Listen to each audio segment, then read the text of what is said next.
In the next few videos, I'm just going to talk over past sessions, explaining some of the things that happen. As I don't stick to clear sequences when working, although I teach sequences for students to adapt, I'm just going to freestyle over a few different points in the next videos. We are not learning to give sessions like this in the course, but it's interesting. It's what our self-de-armoring practice leads to and is our focus in advanced and practitioner trainings. People I work with over time are able to generate similar experiences as the ones we are about to see. And some people come to work with me as they already have this ability, energy in their body, in a positive way, wishing to learn more, or a negative way, needing to heal. So in this first video, as we can see, this is a workshop and we're just warming up. People are starting to get an experience of how energy works in their body. We're not saying there's any rules in this session, although we are learning techniques. Everyone's free to explore what's going on. In this next video, we're learning to see where the blocks actually are in our body. Just like in the shaking practice, we're waking up the energy and then we're seeing where it's stuck, how the body responds. Right now, it's in the chest. So I'm just stimulating the fascia around. I'm not pressing very hard, just bringing some extra awareness and focus. And we don't immediately want to take this block away, but we want to start to learn from it. What is it? What does this block have to teach us?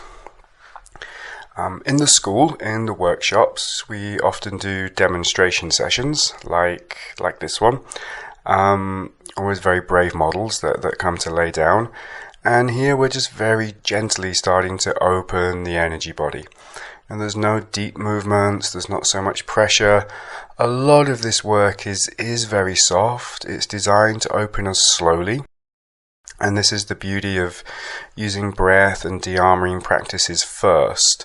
And when we have a very open body, we start to get a smooth flow of energy that runs through us.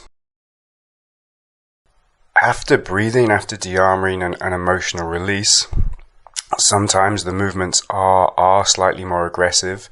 And in this video, we can see we're trying to bring the trauma, the denseness out of the physical body into the aura. And as the camera shakes, when people release, the body sometimes needs to kick. It has aggression, it has violence that it needs to get out.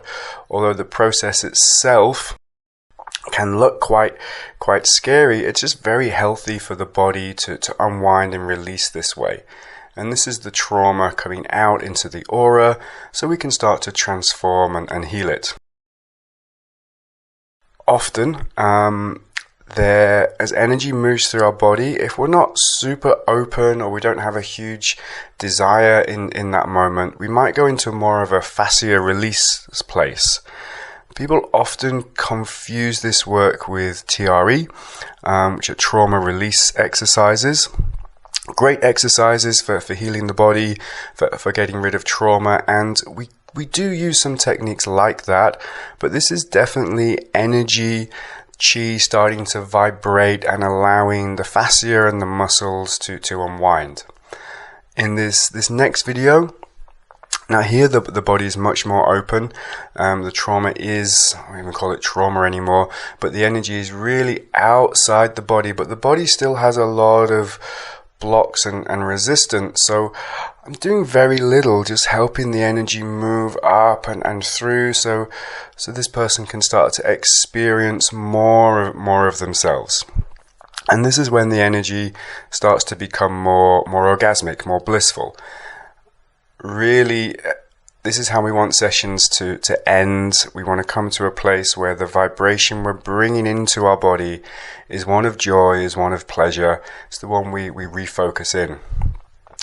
In this video, we can When somebody's body is very open, you don't need to do much at all. Often you can just sit and meditate and be with their field. It's much more important at this stage to protect their field. I often do kind of more meditative energy work, just making sure that they're really experiencing themselves, their soul, that there's nothing else coming in. I might move my hands and do different things. This is often just to help me stay focused so that I can see the energy and sense what's going on. And in other people's work, there's often hand gestures that look very manipulative, like you're trying to get into somebody's field and change things. I try to keep my movements very, very clean, clear, that this is what it's for, and not to change anything in a person, just to let them be.